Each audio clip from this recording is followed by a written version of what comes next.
Hello everyone. सी, एक student का नाम है मॉक एनालाइज कर रहा था, तो मैंने ना एक चीज़ अच्छी ऑब्जर्व करी which I like to share with you all. ठीक है, सबसे पहले तो मैं आपको स्टूडेंट के बारे में बता दूं, इसको इस मॉक में 66 मार्क्स मिले हैं। आपको वो नंबर नहीं दिख रहा होगा क्योंकि मैंने वो ब्लर करा हुआ है लेफ्ट साइड में, ताकि आपको क्वेश्चंस विजिबल ना हो।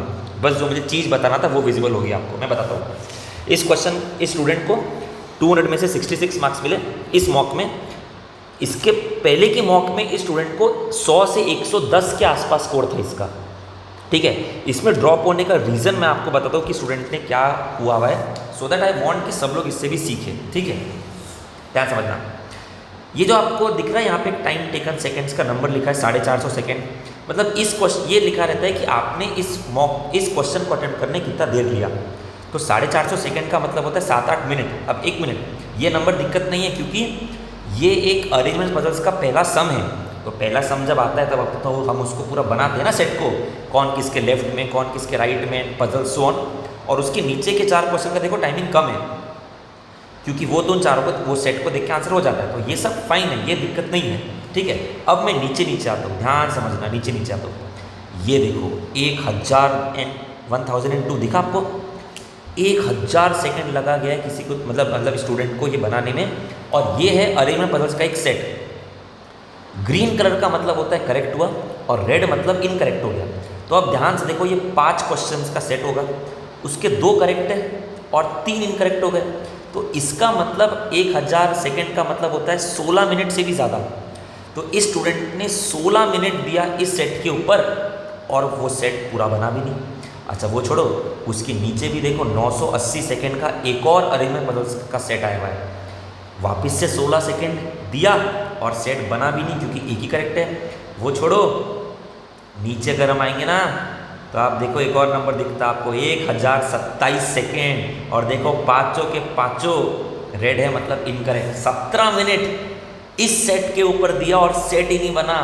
मार्क्स जाना छोड़ो, डू यू रियलाइज, तीनों को अगर मैं ऐड करता हूँ 17, मतलब अगर मैंने सेकेंड्स ऐड किए ना, तो वो आए 50 मिनट्स।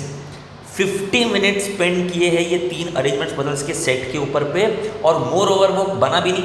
अगर बना भी होता था ना, तो मुझे एक बात बताओ, 15 मार्क मिले होते थे, बट 50 मिनट्स के स्टेक पे, और अभी तो सोचो वो भी नहीं मिले। अब ध्यान से देखो, तो मतलब आप कौन सा सेट कब चूज करते हो ना, ये बहुत मैटर करता है। आपके पास में पेपर जिस सीक्वेंस में आ रहा है वो सीक्वेंस में देना है, ऐसा कोई ज़रूरी नहीं है। तो सेक्शंस आप कौन से अटेम्प्ट कर रहे हो पहले बाद में, वो बहुत मैटर करता है। आप सोच रहे हो 150 मिनट का पेपर, 50 मिनट अगर मैंने ये 3 सेट्स को दे दिए, मतलब मेरे बाकी क्वेश्चंस तो 100 मिनट के ही हुए, करेक्ट। तो 100 मिनट में पूरा पेपर पॉसिबल नहीं होना। और आपको मालूम है ये स्टूडेंट को 66 मार्क्स मिले, उसके क्वेश्चंस अनअटेम्प्टेड 81 रह गए। अनअटेम्प्टेड का मतलब फ्लूक्स भी नहीं मारे। तो पता है ये सब जो इतना पेपर इतना जो टाइमिंग ऊपर स्पेंड किया, इसका इफेक्ट नीचे कहाँ गिरता बताऊँ मैं आपको। ये देखो, आप टाइमिंग देख रहे हो, एन का मतलब नॉट एप्लीकेबल, यानी वहाँ तक स्टूडेंट पहुँचा भी नहीं। जैसे देखो, एक देखो ऊपर आपको एक 0 सेकेंड्स दिख रहा है। 0 सेकेंड्स का मतलब वहाँ पे स्टूडेंट आया, उसने छोड़ दिया उसको, वो सीधा आगे गया। ठीक है, पर एन का मतलब स्टूडेंट उस क्वेश्चन तक पहुँचा भी नहीं। अरे कैसे पहुँचेगा, इतना तो टाइम ऊपर उस जगह पे स्पेंड कर दिया है। देखना चाहते हो आप, देखो आप कितने एन आए हुए। ये देखो दिख रहे एन मतलब स्टूडेंट वो क्वेश्चन तक पहुँचा भी नहीं है।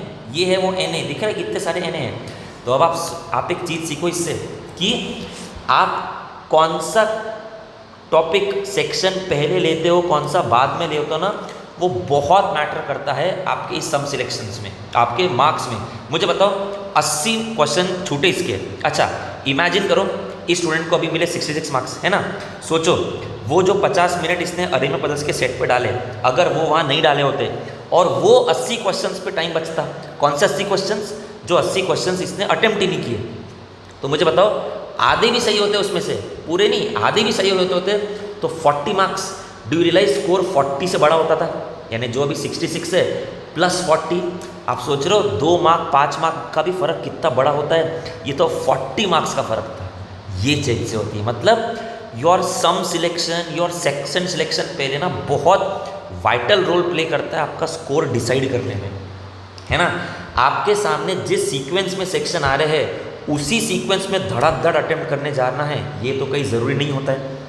करेक्ट। आपको अगर दिखता है जैसे अरेंजमेंट पजल्स, डाटा इंटरप्रिटेशन, कभी कभी ये सेट्स ऐसे होते हैं कि हमको दिखता कि सर ये हमको आता पर बहुत लंबा रहेगा, तो हम ना कितनी बार वहाँ पे टेम्प्ट हो जाते हैं कि अरे सर 2 मिनट और दे देते, बन ही गया सर, कौन लेफ्ट में कौन राइट में, मिल ही रहा 2 मिनट 4 मिनट 6 मिनट चले गए और उस चक्कर में बना भी नहीं। तो आप सोच रहे हो 16-17 मिनट का एक सेट गया, मार्क्स तो नहीं आए वो छोड़ो, पर 17 मिनट चले गए और वो 17-16 मिनट में मैं आगे कोई सम सॉल्व कर लेता था जिससे मेरा स्कोर बढ़ गया होता था।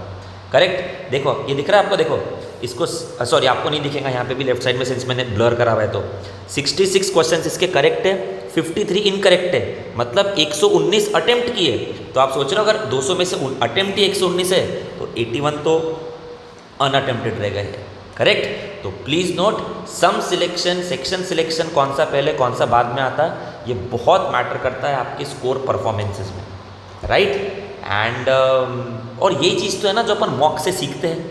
करेक्ट। जैसे जैसे आप मॉक्स दोगे ना वैसे वैसे ये सब ऐसे डिफरेंट टाइप की लर्निंग्स आती है। राइट। All right.